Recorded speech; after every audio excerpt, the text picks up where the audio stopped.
اعوذ باللہ من الشیطان الرجیم بسم اللہ الرحمن الرحیم الحمدللہ والصلاة والسلام علی رسول اللہ وعلی آلہ وصحبہ اجمعین اشہد ان لا الہ الا اللہ واشہد ان محمدا عبدہ ورسولہ رب اشرح لی صدری ویسر لی امری واحلل عقدۃ من لسانی یفقہوا قولی ربنا زدنا علما اللہم فقہنا فی الدین۔ ایپیسوڈ نمبر 69 اور 70 میں جو کچھ ہم نے ذکر کیا وہ تھی صلح حدیبیہ۔ جو شخص اس کی دفعات کا ان کے پس منظر سمیت جائزہ لے گا اسے کوئی شبہ نہ رہے گا کہ یہ مسلمانوں کی فتح عظیم تھی، کیونکہ قریش نے اب تک مسلمانوں کا وجود تسلیم نہیں کیا تھا اور انہیں نیست و نابود کرنے کا تہیہ کیے بیٹھے تھے۔ انہیں انتظار تھا کہ ایک نہ ایک دن یہ قوت دم توڑ دے گی۔ اس کے علاوہ قریش جزیرہ العرب کے دینی پیشوا اور دنیاوی صدر نشین ہونے کی حیثیت سے اسلامی دعوت اور عام لوگوں کے درمیان پوری قوت کے ساتھ حائل رہنے کے لیے کوشاں رہتے تھے۔ اس پس منظر میں دیکھیے تو صلح کی جانب محض جھک جانا ہی مسلمانوں کی قوت کا اعتراف اور اس بات کا اعلان تھا کہ اب قریش اس قوت کو کچلنے کی طاقت نہیں رکھتے۔ پھر تیسری دفعہ کے پیچھے صاف طور پر نفسیاتی کیفیت کار فرما نظر آتی ہے کہ قریش کو دنیاوی صدر نشینی اور دینی پیشوائی کا جو منصب حاصل تھا اسے انہوں نے بالکل بھلا دیا تھا اور اب انہیں صرف اپنی پڑی تھی، اور ان کو اس سے کوئی سروکار نہ تھا کہ بقیہ لوگوں کا کیا بنتا ہے۔ یعنی اگر سارے کا سارا جزیرہ العرب حلقہ بگوش اسلام ہو جائے تو قریش کو اس کی کوئی پرواہ نہیں اور اس میں کسی طرح کی مداخلت نہ کریں گے۔ کیا قریش کے عزائم اور مقاصد کے لحاظ سے یہ ان کی شکست فاش نہیں ہے، اور مسلمانوں کے مقاصد کے لحاظ سے یہ فتح مبین نہیں ہے؟ آخر اہل اسلام اور اعدائے اسلام کے درمیان جو خون ریز جنگیں پیش آئی تھیں ان کا منشا اور مقصد اس کے سوا کیا تھا کہ عقیدے اور دین کے بارے میں لوگوں کو مکمل آزادی اور خود مختاری حاصل ہو جائے، یعنی اپنی آزاد مرضی سے جو شخص چاہے مسلمان ہو اور جو چاہے کافر رہے، کوئی طاقت ان کی مرضی اور ارادے کے سامنے روڑا بن کر کھڑی نہ ہو۔ مسلمانوں کا یہ مقصد تو ہرگز نہ تھا کہ دشمن کے مال ضبط کیے جائیں، انہیں موت کے گھاٹ اتارا جائے اور انہیں زبردستی مسلمان بنایا جائے۔ یعنی مسلمانوں کا مقصود صرف وہی تھا جسے علامہ اقبال نے یوں بیان کیا ہے: شہادت ہے مطلوب و مقصود اور مومن، نہ مال غنیمت نہ کشور کشوائی۔ آپ دیکھ سکتے ہیں کہ صلح کے ذریعے مسلمانوں کا مذکورہ مقصد اپنے تمام اجزاء اور لوازم سمیت حاصل ہو گیا، اور اس طرح حاصل ہو گیا کہ بسا اوقات جنگ میں فتح مبین سے ہمکنار ہونے کے باوجود حاصل نہیں ہو پاتا۔ پھر اس آزادی کی وجہ سے مسلمانوں نے دعوت و تبلیغ کے میدان میں نہایت زبردست کامیابی حاصل کی۔ چنانچہ مسلمان افواج کی تعداد جو اس صلح سے پہلے 3000 سے زائد کبھی نہ ہو سکی تھی وہ محض 2 سال کے اندر فتح مکہ کے موقع پر 10,000 ہو گئی۔ دوسری دفعہ بھی در حقیقت اس فتح مبین کا ایک جزو ہے، کیونکہ جنگ کی ابتدا مسلمانوں نے نہیں بلکہ مشرکین نے کی تھی۔ اللہ کا ارشاد ہے: پہلی بار انہی لوگوں نے تم لوگوں سے ابتدا کی۔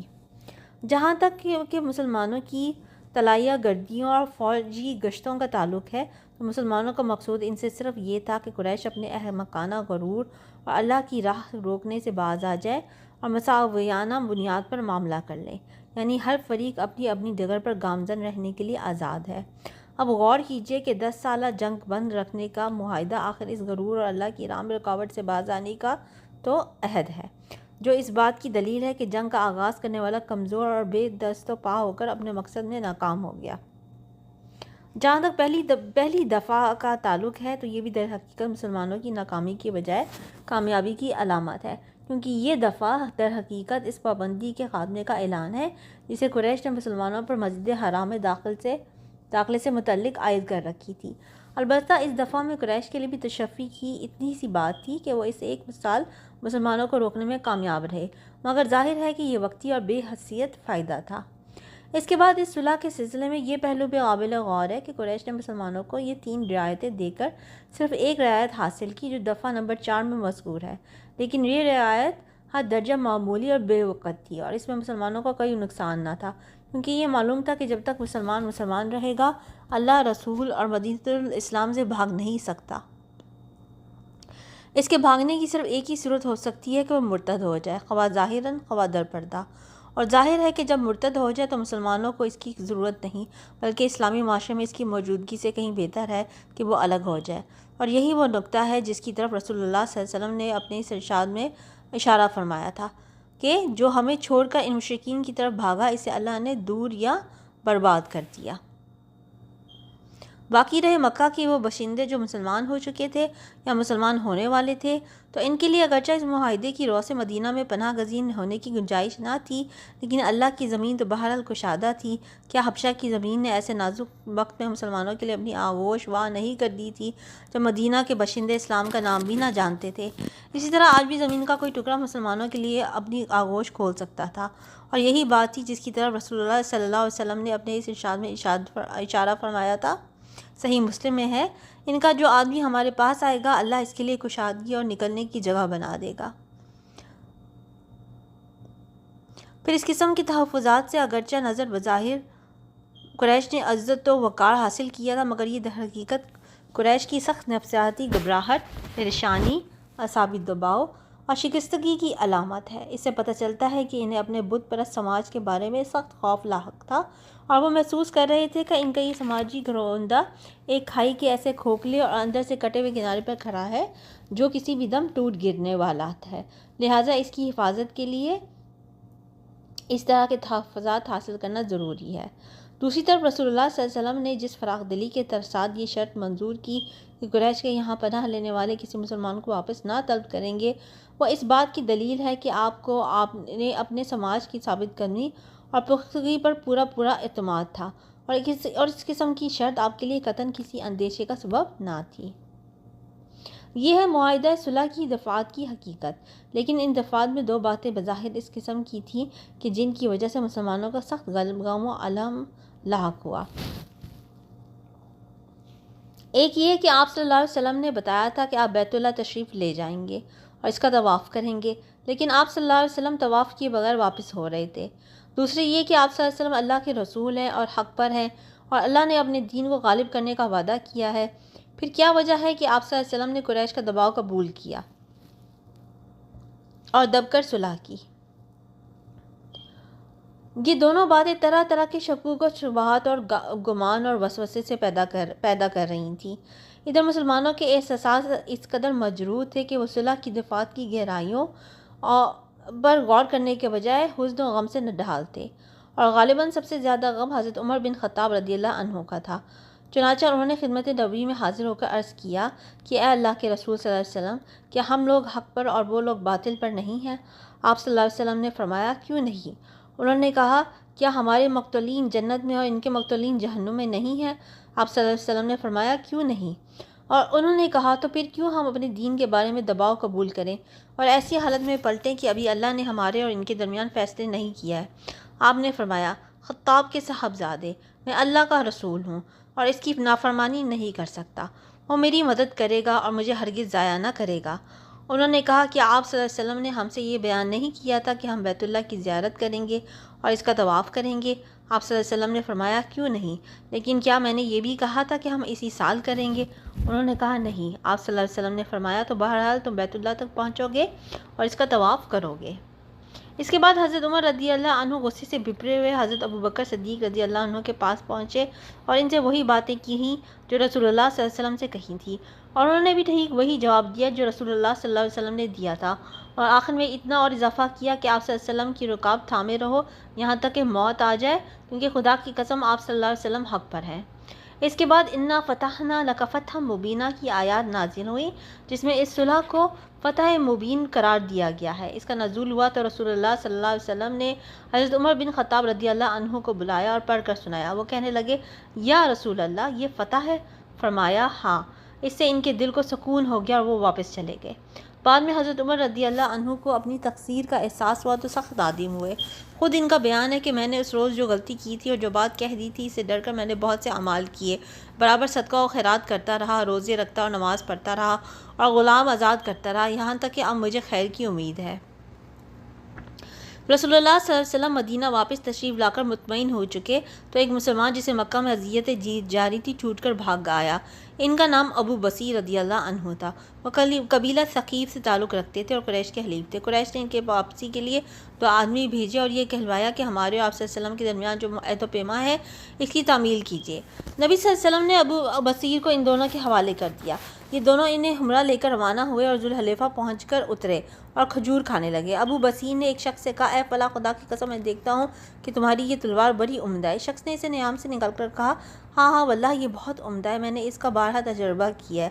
ابو بصیر نے کہا، ذرا مجھے دکھلاؤ میں بھی دیکھوں۔ اس شخص نے ابو بصیر کو تلوار دے دی اور ابو بصیر رضی اللہ عنہ نے تلوار لیتے ہی اسے مار کر ڈھیر کر دیا۔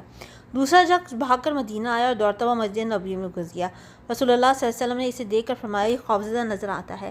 وہ شخص نبی صلی اللہ علیہ وسلم کے پاس پہنچ کر بولا، میرا ساتھی خدا کی قسم قتل کر دیا گیا اور میں بھی قتل ہی کیا جانے والا ہوں۔ اتنے میں ابو بصیر رضی اللہ عنہ آگے اور بولے، یا رسول اللہ، اللہ نے آپ صلی اللہ علیہ وسلم کا عہد پورا کر دیا۔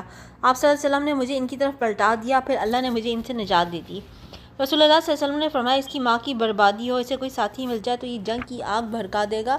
یہ بات سن کر ابو بصیر رضی اللہ عنہ سمجھ گئے کہ اب انہیں پھر کافروں کے حوالے کیا جائے گا، اس لیے وہ مدینہ سے نکل کر ساحل سمندر پر آ گئے۔ ادھر ابو جندل بن سہیل رضی اللہ عنہ بھی چھوٹ بھاگے اور ابو بصیر سے آ ملے۔ اب قریش کا جو آدمی بھی اسلام لا کر بھاگتا وہ ابو بصیر سے عمل تھا، یہاں تک کہ ان کی ایک جماعت اکٹھی ہو گئی۔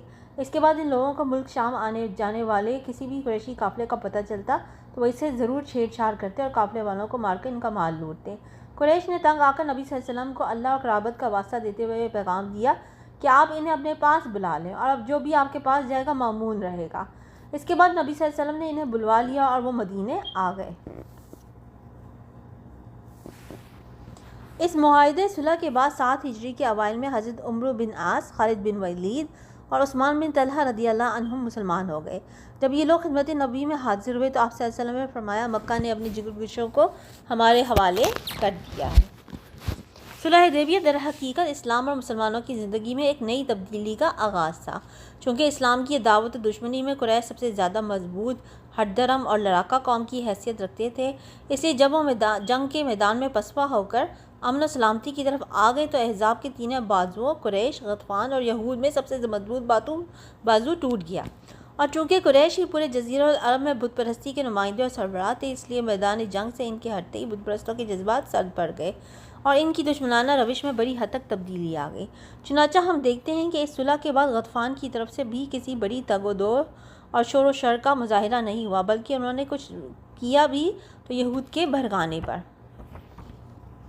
جہاں تک یہود کا تعلق ہے تو وہ یثرب سے ڈرا وطنی کے بعد خیبر کو اپنی دسیسہ کاریوں اور سازشوں کا اڈہ بنا چکے تھے۔ وہاں ان کے شیطان انڈے بچے دے رہے تھے اور فتنے کی آگ بھڑکانے میں مصروف تھے۔ وہ مدینہ کے گرد و پیش آباد بدوؤں کو بھڑکاتے رہتے تھے اور نبی صلی اللہ علیہ وسلم اور مسلمانوں کے خاتمے یا کم از کم انہیں بڑے پیمانے پر ذکر پہنچانے کی تدبیریں سوچتے رہتے تھے۔ اس لیے صلح حدیبیہ کے بعد نبی صلی اللہ علیہ وسلم نے سب سے پہلا اور فیصلہ کن راست اقدام اسی مرکز شر و فساد کے خلاف کیا۔ بہرحال امن کی اس مرحلے پر جو صلح حدیبیہ کے بعد شروع ہوا تھا، مسلمانوں کو اسلامی دعوت پھیلانے اور تبلیغ کرنے کا اہم موقع ہاتھ آ گیا تھا۔ اس لیے اس میدان میں ان کی سرگرمیاں تیز تر ہو گئیں تو جنگی سرگرمیوں پر غالب رہیں۔ لہٰذا مناسب ہوگا کہ اس دور کی 2 قسمیں کر دی جائیں: تبلیغی سرگرمیاں، بادشاہوں اور سربراہوں کے نام خطوط، اور جنگی سرگرمیاں۔ ان دونوں پہ ہم سرسری سی بات کرتے ہیں، بس یہی کہ صلح حدیبیہ کے بعد جو ہے وہ نبی صلی اللہ علیہ وسلم نے تبلیغی سرگرمیاں اپنی تیز کر دی تھی اور بہت سارے بادشاہوں کے نام اور لیڈرز کے نام جو ہے خطوط بھیجے تھے، جس میں کسی نے تو اس کو پازیٹیولی لیا اور کسی نے اس کا نیگیٹو رسپانس دیا، اور جس نے نیگیٹو رسپانس دیا اس کے خلاف نبی صلی اللہ علیہ وسلم نے بد دعا بھی دی۔